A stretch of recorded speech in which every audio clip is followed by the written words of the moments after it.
Okay. Is the voice clear now? Is it better? Yes, please. Okay. So when it's going down, please alert me. All right. I think I start very well because of fatigue. It begins to go down. All right. So the key players involved, the first you are looking at is the people. And so, like I've explained, the people are involved in whatever process you're going to do. The second is the process, the process. And so, like we spoke about, starting right from I think 2 weeks ago, we're doing policies. We're doing, like yesterday, we hinted on policy, policy. And the policy would, in all the things the policy will spell out, the policy also spell out the process. And so you will need the process of the data loss prevention. What are the processes I have to use to ensure that data does not leak? And then there is the technology. What kinds of technology do I need to ensure that data does not leak? All right. And so then we put into place all these three factors, and then you have a solid data loss prevention system: the people, the processes, and the technology. All right. And so then it is necessary that much as you are investing in technology, you're also investing in the people. You have organizations that are doing so well, investing in technology, but there is no security training for their staff. You will have the technology available, but then the staff to man the technology will be a problem. That's number one. Number two, you may have the technology there, but the security consciousness of your staff may not be at par with the level of technology you have. And so then they are still clicking on phishing links. They are still exposed to the threats, the vulnerabilities that existed are still there. That causes a lot of problem. And so then, as an organization, as you are investing in the technology, you are investing in the people, and then you are investing in policy that spells out the processes you are going to be involved with. All right. And so let's quickly look at the types of data loss prevention. So network data loss prevention, or DLP, it monitors and protects all data used in motion and at rest. All right.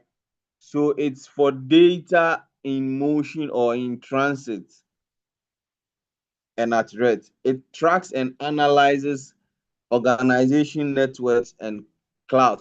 Okay, before we even move on, what is data in motion or data in transit? Who will take that? Quick, quick, quick, quick, quick. This question, we should spend 10 seconds on it. What is data in motion or data in transit?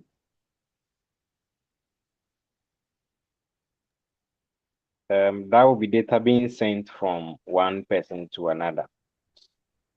Okay, being sent from one point to another. Okay. And what is data at rest? Data stored on a storage device like hard drive, pen drive, or in your email. Okay, so data that is sleeping. That's fine. So then we're ensuring that data in transit and data at rest are protected. All right, they are protected. What are some of the things you can use to protect data in transit and at rest? We've spoken about this before. What are some of the mechanisms you can use?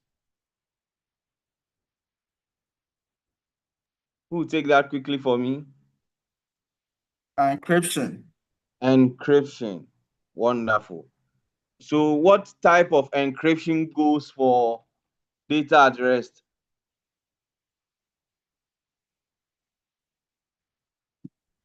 The symmetric node. Symmetric Symmetric encryption. encryption. And then the data in transit. Asymmetric encryption. Where two keys are used, public and private. Beautiful. And so you never send the recipient the private key via the same means. Wonderful. You are speaking to the subject matter. We are Yapon. Yapon. And as I'm being said, you say class in Yapon. Pacho, you do baby.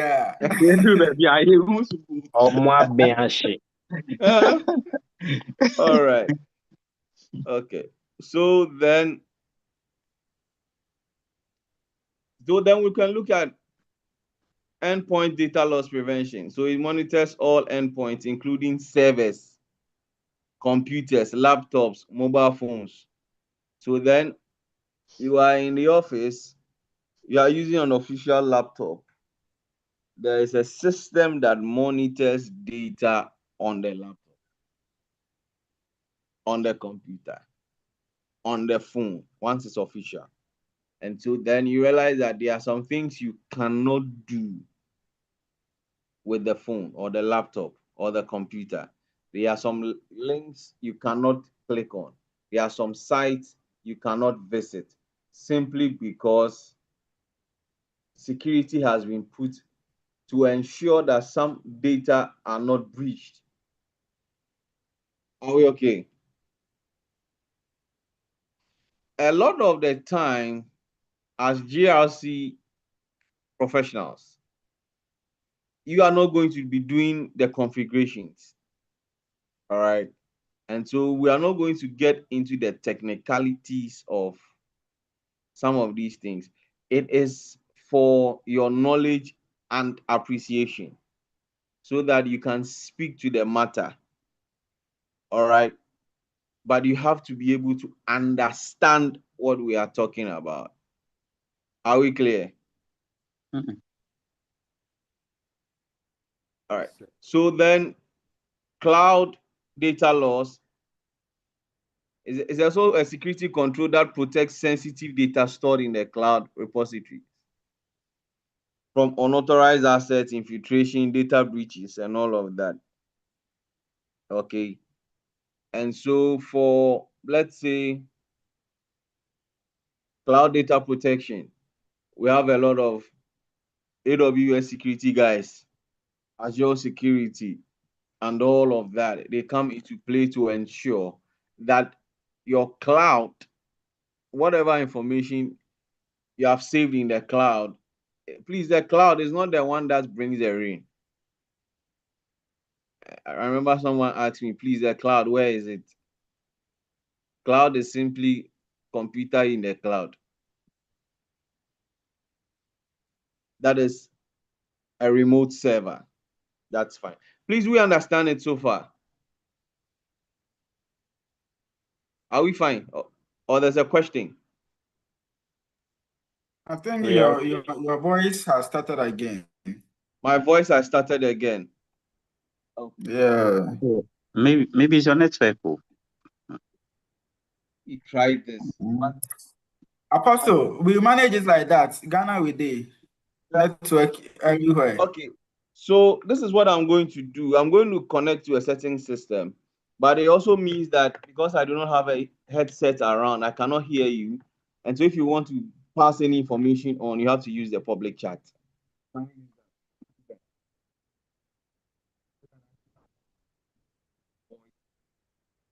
the sake of what we are trying to achieve. What you.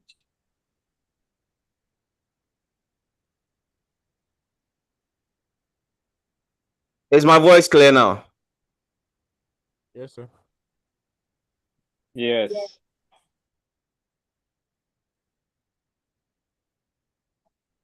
Hello, guys. Can you hear me? I can hear you, sir. Yes, Apostle.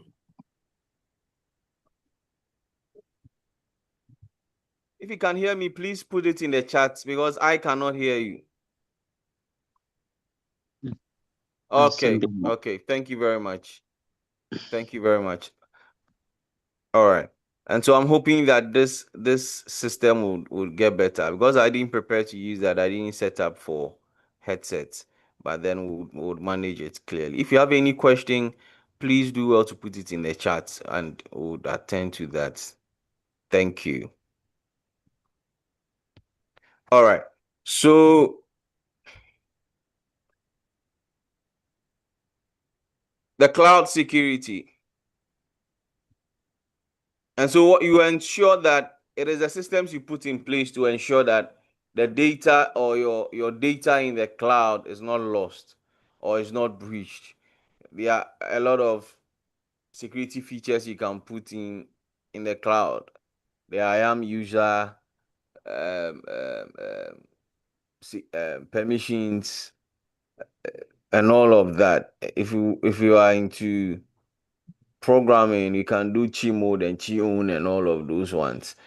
That is not for this class, but then you put in systems to ensure that data is not lost, data is not breached, and you are ensuring that whoever is not supposed to have access to your data doesn't have access. Okay. So what is exfiltration? I think there's a big word that showed up. There's a big word that showed up.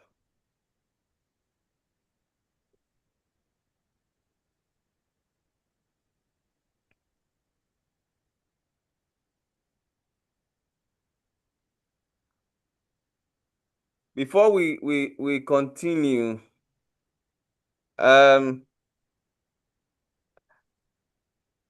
is Salas on the call, right? Salas, before we move on, you want to chip in something? Yes. Good evening to everybody. I just want to talk about a bit about the cloud data loss prevention. For cloud, there are specific stuff that you would have to know before you can put your stuff on cloud. So, I mean, I've seen people write flyers on Facebook, do not post your pictures anyhow because it is there for people to use and all that. Especially if you are looking at the mainstream cloud service providers like AWS, Microsoft Azure, GCP, they have specific security or data loss prevention rules. I think Apostle mentioned IAM. He mentioned permissions. In AWS, there's something called security group. You have to know all those things before your organization pushes their data on the cloud. Mm-hmm. If you are not aware of all these security provisions that the cloud service provider has available for use for your organization, you need to be a bit careful. Else, if anything happens, you cannot hold the cloud service provider liable to that event. For endpoint and network security, I think we all do it all the time. I'm sure most of us have installed antiviruses and other things on our computers, so we are already protecting our data on our networks and then on our computers. But cloud is a shared responsibility. It means you, the organization, has a role to play, and then the cloud service provider too has a role to play. So if you don't appreciate how the game goes, and then you just push your data on cloud without putting in the right controls, cloud data prevention controls, then you are not going to be able to hold the cloud service provider liable if anything happens with regards to data loss. Thank you. Okay.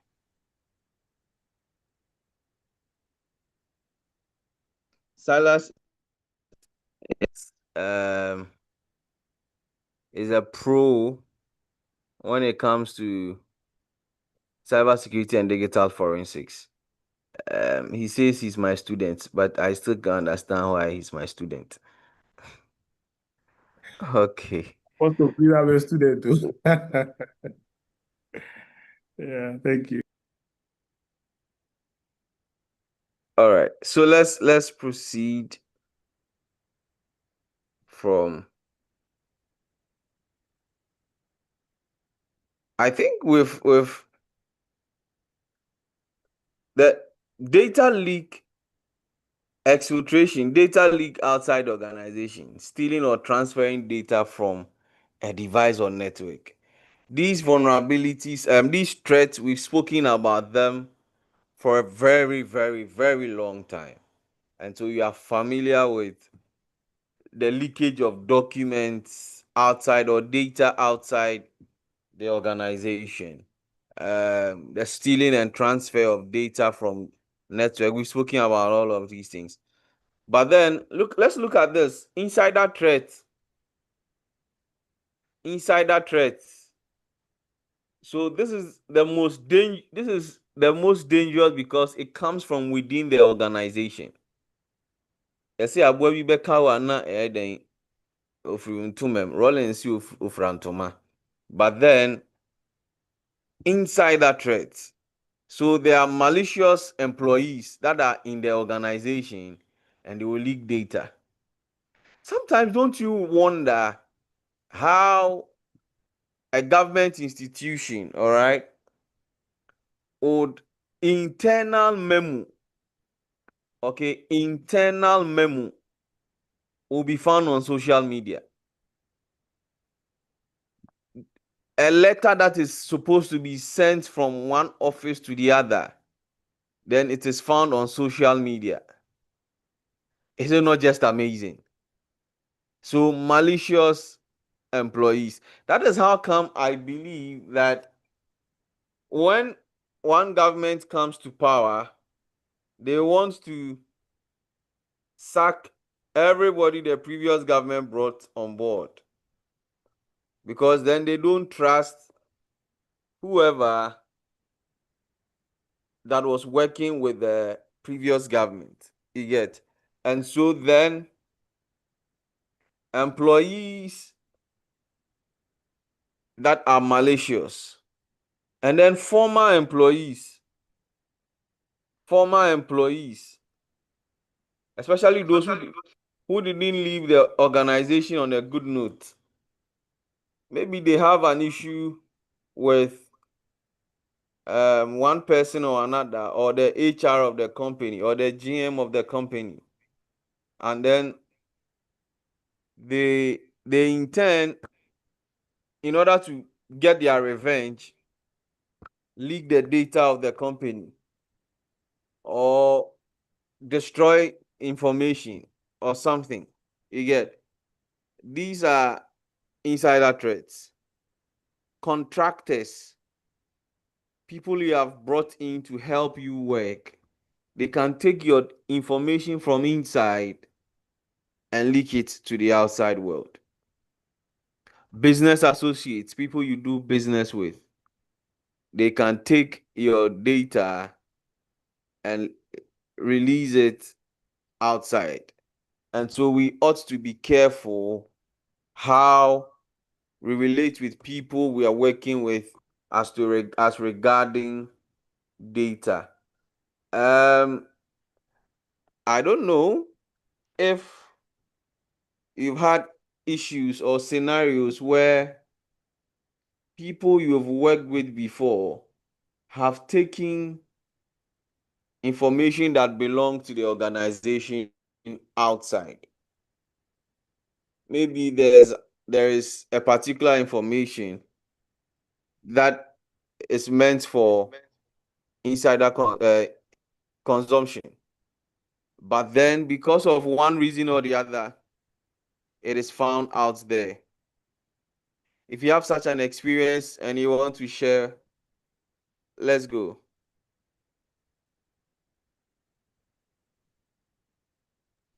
Yeah. Where someone is talking?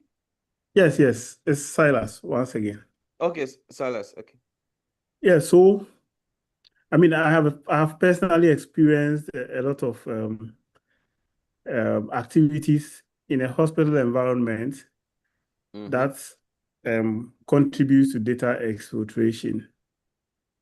So probably you have a laboratory scientist or a lab technician who runs a lot of tests on patients in a hospital.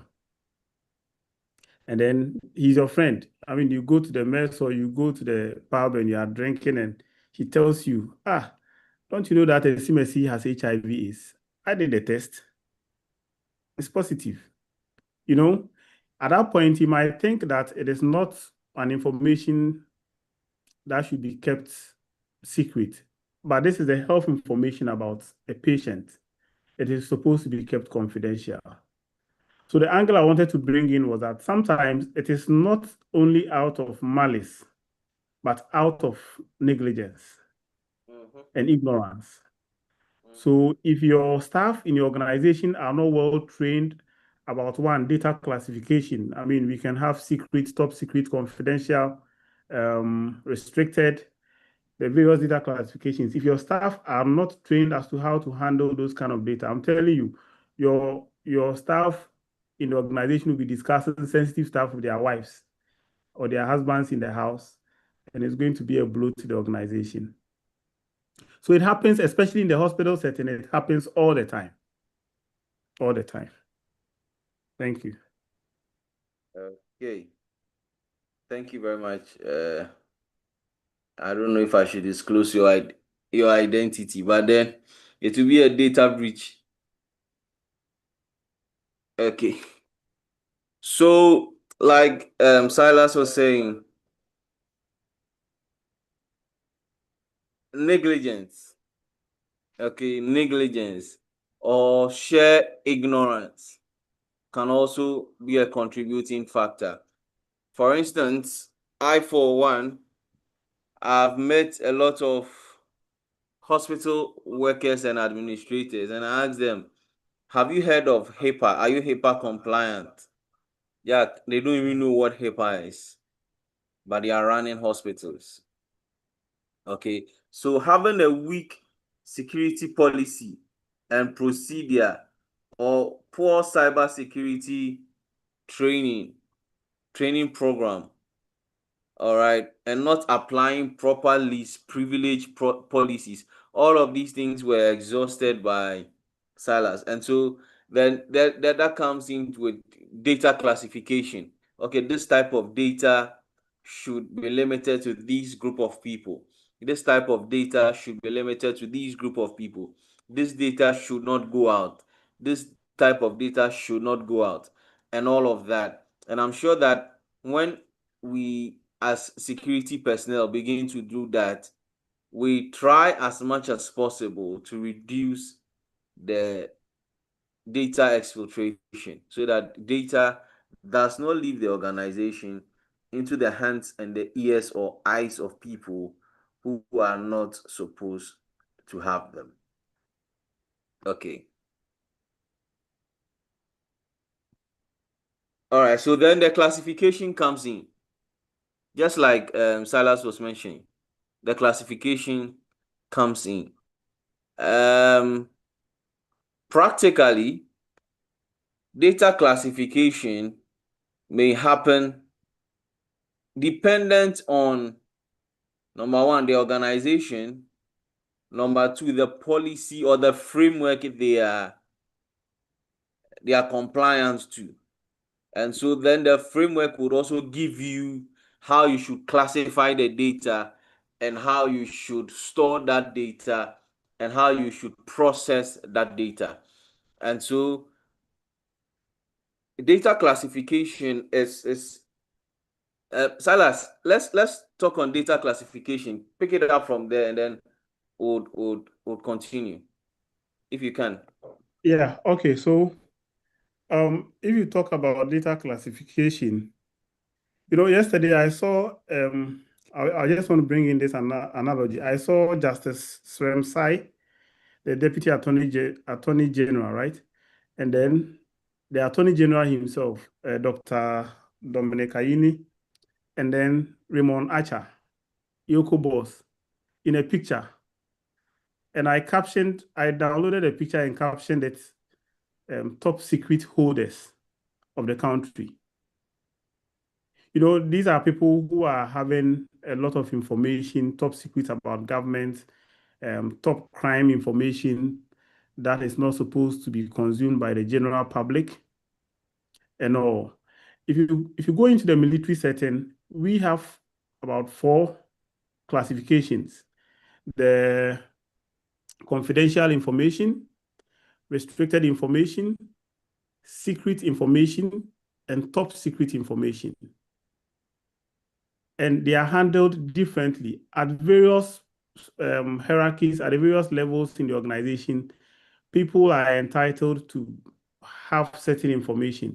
So let's say you are a laborer, excuse my choice, but let's say you are a laborer in an organization, you might not be entitled to have information about the strategies of the organization, maybe the sales strategies or the business secrets of the organization.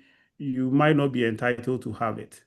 Even if you are, let's say, the managing director and you are entitled to have that such information of strategic importance or strategic implications, there are some clauses that sometimes even bind you from or prevent you from talking about those information when you are out of that organization. So those are the classifications that I am aware of. But on the screen, I can see public that all of us can consume, internal only for the organization, the members of the organization, confidential, that is sensitive data that, if compromised, could negatively affect operations of the organizations, and then restricted, which is highly sensitive corporate data that, if compromised, could put the organization at financial or legal risk. Yeah, so those are the classifications that we have of data. Okay, thank you very much. Yeah, so then now let's come back to all of us. We all, some of us work in institutions that data has been classified, and some of you have access to some data that others do not have. And then others have information to access to some data you do not have. Now, let's take maybe 5 minutes or so, share with us the kind of levels of classifications you think exist or you are aware exist in the organization where you work, so that we can all come to an appreciation of the practicality of what we are talking about. So maybe you work in an organization and you're saying that, okay, this group or this organization, this is how we classify data and all of that. Who go first for me?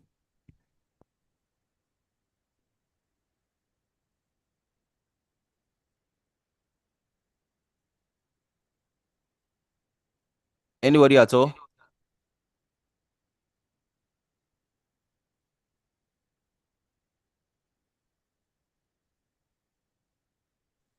Yeah, let me start.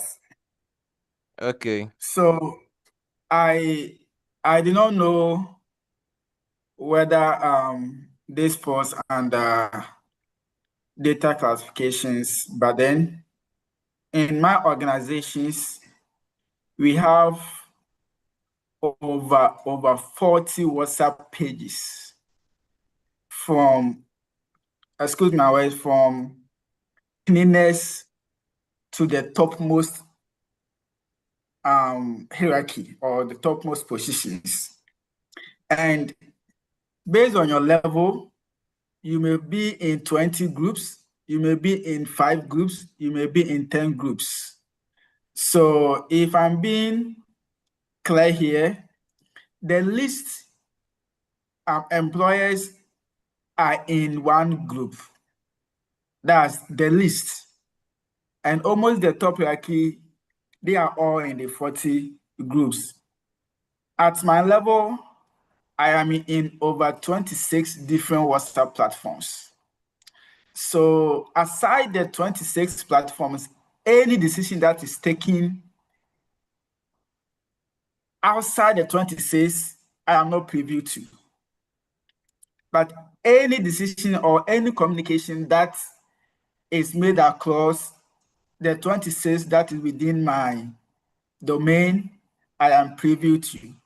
So looking at my organization, based on the classification of the WhatsApp platforms, and then linking it to data classifications, I am trying to deduce the fact that management doesn't want the entire company to be on one WhatsApp platform to know possibly the marketing strategy, the safety issues, everything. So where you think the information that requires for engineers goes to the engineers platform, where it has to go to sales, it goes there. Where it has to go to marketing, it goes there. But based on your hierarchy at the company, you find yourself within certain number of WhatsApp platform. So I don't know whether it is public or internal or whatever, but based on the classification and linking it to data classification, I believe that it falls within that domain. Okay. Hello. That is right. Hello, Okay, Charles. somebody else is talking. Yes, this is Silas. Yes, sir. So I want us to understand the concept of data classification and try to, as it were, dichotomize it from information control. Yeah. You know, so what the gentleman just explained, if I understood, does not constitute data classification in its classical sense. You know, as a GRC student or expert, as soon as we talk about data classification,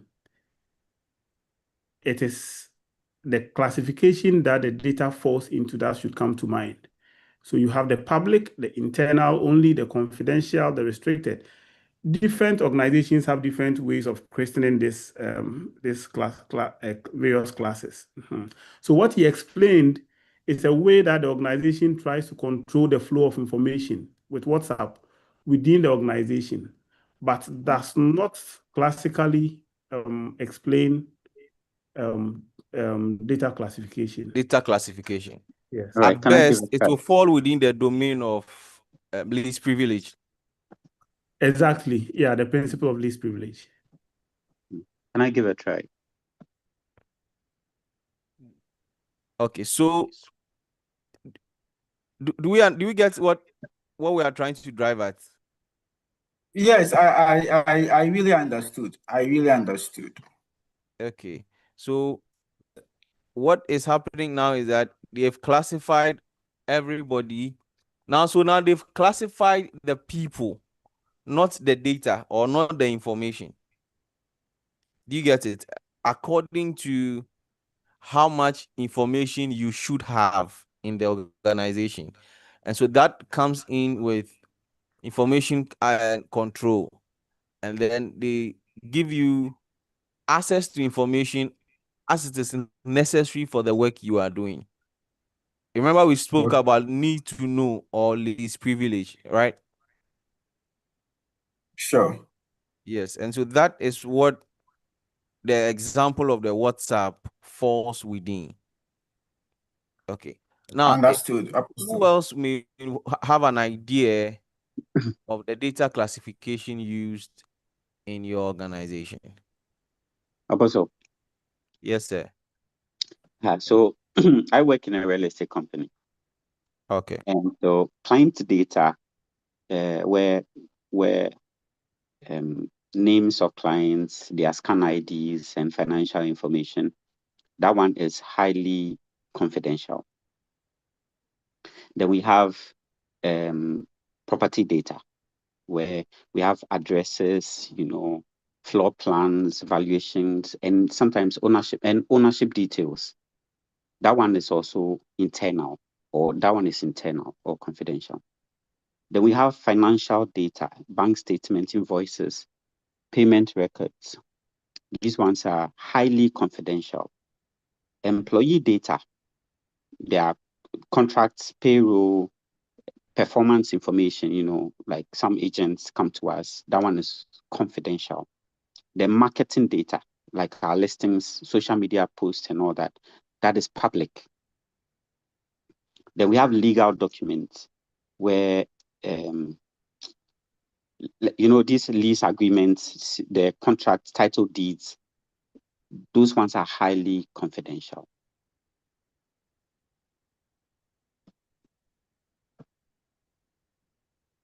That's beautiful. And so now you understand the concept of the classification. It is the type of data that is being classified as to how the data should be treated. Do we get? And so can one last person share any experience on that angle before we move on? All right, sir. Let me give it a shot. Okay, so in my organization, we have confidential, restricted, private, and public. So confidential is for the executive and then board level communication. And then we have private for internal. And even internal, we have restricted. So restricted is now is a kind of departmental based. So HR information is restricted to only HR. You know, audit information is restricted to only audit, that kind of thing. And then we have public for our participants or the players we deal with. But just recently, prior to our recertification, we have been introduced, realize that the public, sometimes we do share information that is confidential, though it is public. It is to our participants, but they are not supposed to share that information to the general public. And so we have now separated or divided the confidential into two. So we have public confidential, external confidential, and then internal confidential. So for the players in our space, because we are a financial market infrastructure and an institution, and so for the players in our space, we call them participants. Every information that we share with them, it is only for their consumption, and it's not to the general public as in investors.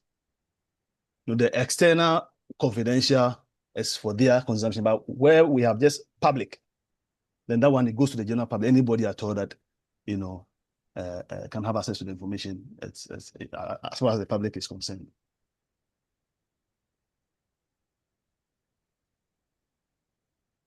Okay, thank you very much. And so we are set to move on, right? And so foundationally, the three states of data, I think we know these first two already. So I will not spend time talking about data at rest, data in motion. But the data in use, as of the time we're talking about encryption, we didn't talk about data in use. Okay, so this is data being actively processed, accessed, or manipulated. So in real time, the data is being used. Okay, so the data in the RAM, the data being edited. So you have a Word document, okay, that is on your pen drive. At the time it is resting in your pen drive, what is it called? Data at rest. Data at rest. Now you click on your pen drive, it is about to be displayed on your screen. What is that called? Data in transit. Data in transit. Okay. Now it is on your screen. The Word document is on your screen and you are editing the Word document. What data is that? Data in use. Data in use. And so now we get the 3 states of data? Yes, sir. Right. And so then that whichever part of or the classifications of data you are working with determines the kind of data loss prevention solution you would bring on board. Right. Captain, would you like to share something on that? Yes, I wanted to talk about the data in use, a specific Data in context. use. Yes. Okay. I believe most of us know or have used these generative artificial intelligence models like the transformer like ChatGPT, Claude AI. They are generative because they generate content, right? If you look at ChatGPT, I just want to bring our attention to something. As GRC people in organizations, when we are using such resources, then we will be a bit careful about it. Because ChatGPT servers are sitting somewhere in US. I don't know, but I believe they are in US. DeepSeek servers are in China. When you look at the large language models running behind ChatGPT, when the data that you have given the model on your local computer is transmitted to the servers of the large language model, let's say DeepSeek servers, it is transmitted probably in an SSL or a TLS tunnel. It gets to the server strips off the data, its encryption, because it has to process the data in its raw form before it can generate something meaningful for you. So there is this school of thoughts, I mean, in the cybersecurity space, that ChatGPT and those generative AI organizations are actually tactically getting data from the whole wide world. Yeah, that is a typical example of data in use, because the servers would have to strip the data that has arrived. Maybe you uploaded you wanted to write a report. Your boss has asked you to generate a report. You sat down 1 week, you didn't do it. Then that very morning, you started giving ChatGPT some information to be able to write the report for you. Then you just align and center the heading and other things and edit it nicely, format it nicely, and present it to your boss as though you are the one who generated it. Mind you, those information that you gave to ChatGPT for it to generate that report for you, ChatGPT has that information. Please, you understand? Yes. Hello? Yes. So that is a classical example of data in use. Data can still be exfiltrated when it is in process. I don't know whether this is too technical, but when data is in process, it means the computer's processor and CPU, memory and processor are processing the data for you to get what you want from it. During that process, data can be exfiltrated. That is why we say that the AI governance, when you are in a public organization and you are using AI, you should be a bit careful the kind of information you give to the AI platform. Thank you.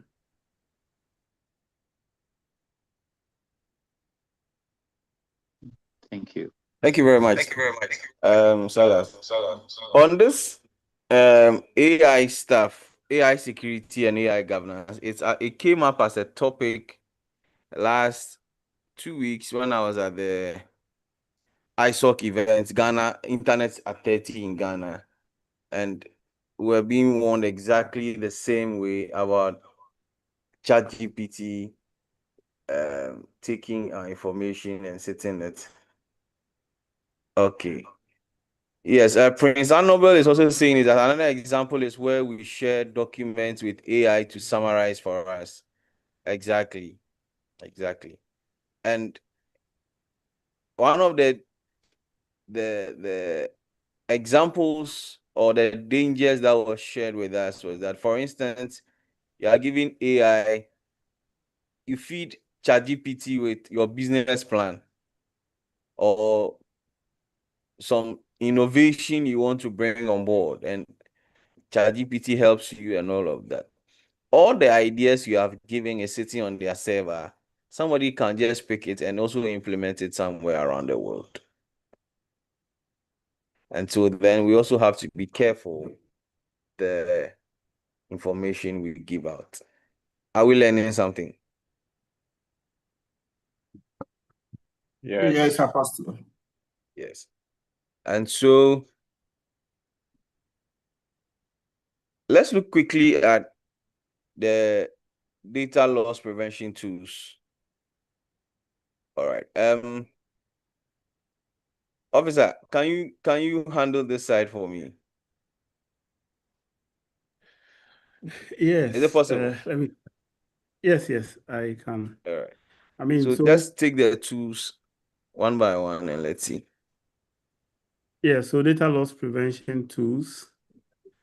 What I can see here are kind of antivirus applications. So we can take them one by one. The first one is McAfee Total Protection for Data Loss Prevention. So McAfee Data Loss Prevention offers robust protection across endpoints, networks, and cloud services with a focus on data classification, encryption, and policy enforcement. It includes features like real-time monitoring, access management, and regulatory compliance. Okay, so I'll just lump all of them, all the tools listed here, because it looks like they are all kind of antivirus applications. So what antivirus applications, what they do is that you install them on your computer and they become your computer's kind of guard against malicious applications and processes. So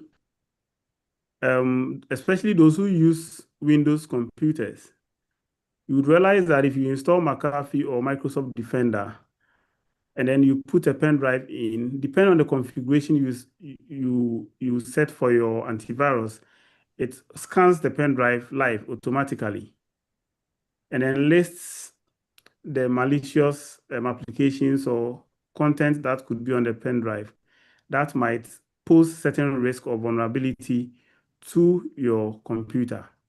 And then it gives you various options as to what you would want to do. Of course, if the severity is very high, it might not give you that opportunity to choose what you want to do. It might delete it outright, of course, based on the configuration once again. All what these tools are doing is to prevent the malicious applications or software from making some data on your computer get lost. It could get lost in various ways. I mean, some of the malicious softwares could encrypt your data. You yourself, the data will be sitting on your computer, but it's encrypted. You don't have the decryption key, so you cannot have access to that data. Some of them would be, especially if your computer is on a network or on the internet, some of the malicious softwares could be exfiltrating data into a remote server somewhere. Running in the background, you might not know, especially if you are not into, hardcore IT. So that is what these tools are actually doing.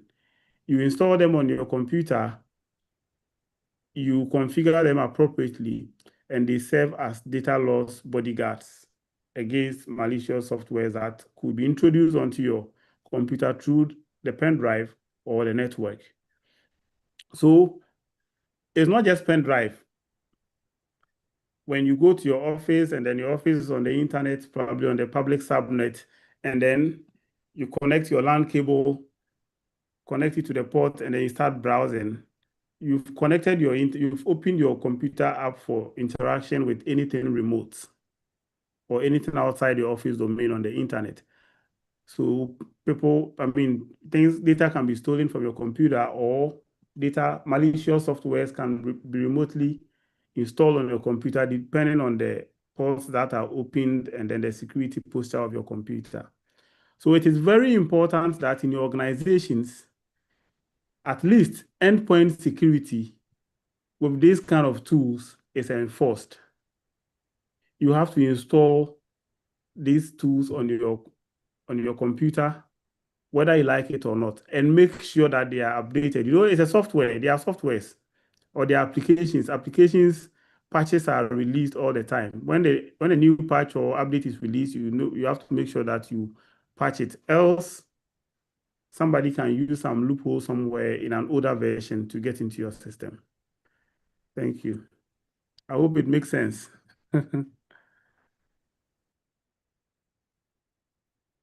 Thank you very much, Silas. Are there any questions on the presentation he did? Any questions? Maybe he said something you were not clear with, and you want to ask some questions. Yeah, I think he hit the nail on the head. But what can he?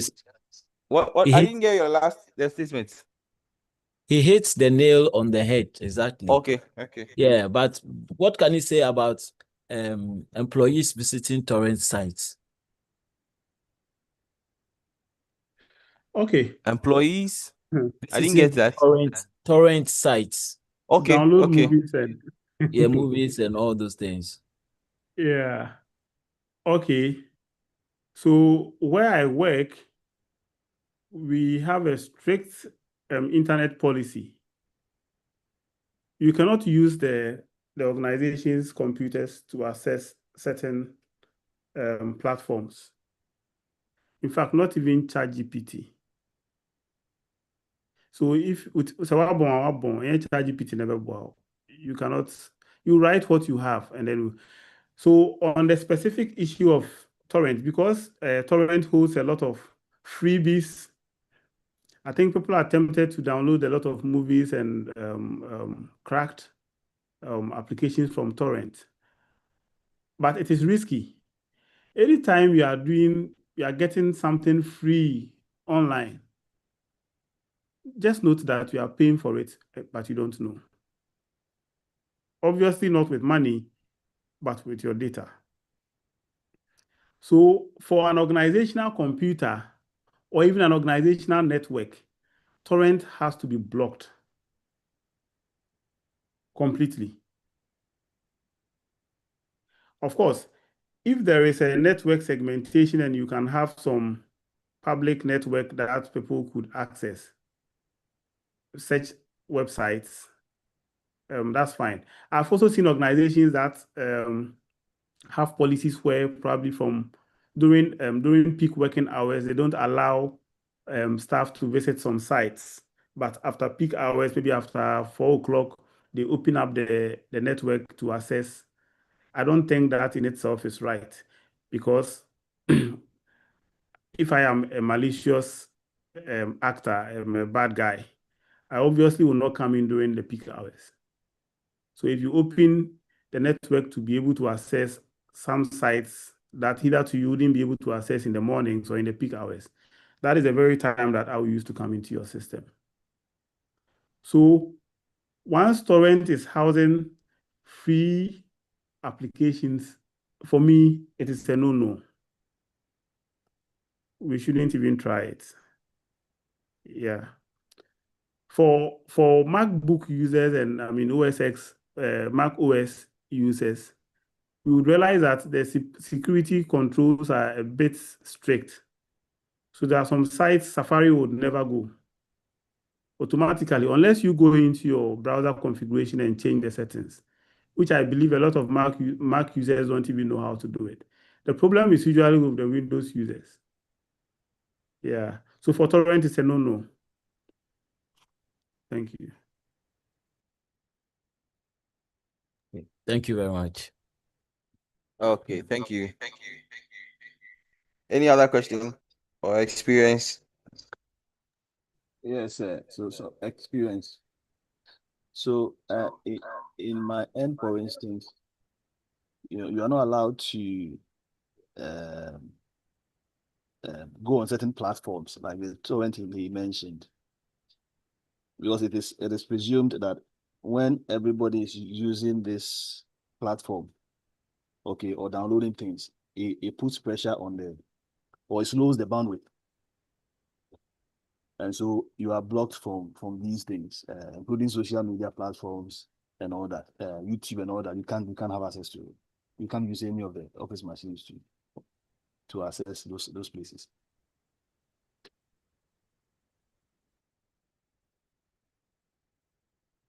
Okay, thank you. Any other experience to share? Question before we close?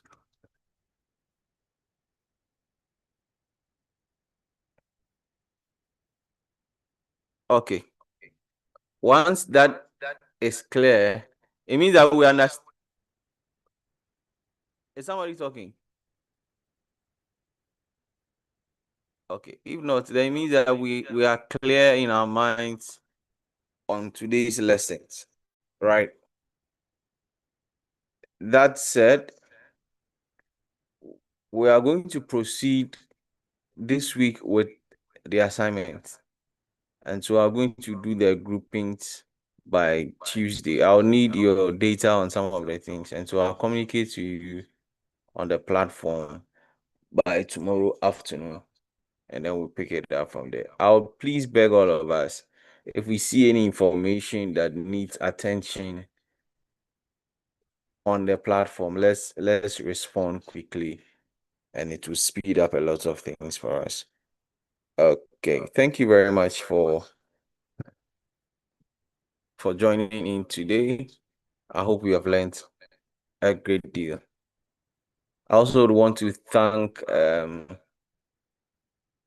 Silas for helping or running this session with me. We'll look to do more like this, so that I still don't understand why he's saying he's my student. But I mean, because the kind of things this man is doing, it is well. Okay, thank you very much. If there's no question, contribution, let's have a wonderful night. We'll meet on Saturday. Bye-bye. Thank you, Apostle. Thank Silas, thank you for your contribution. It was awesome.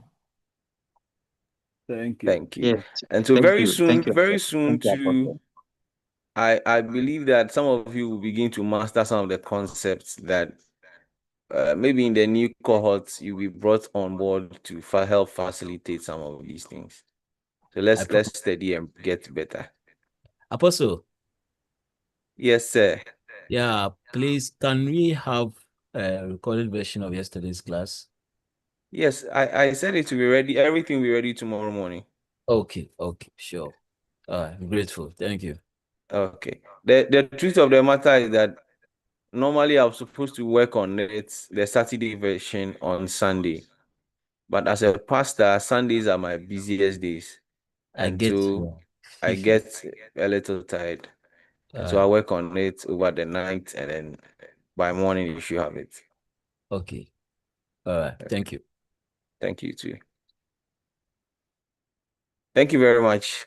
Have a wonderful night. You too. Thank you.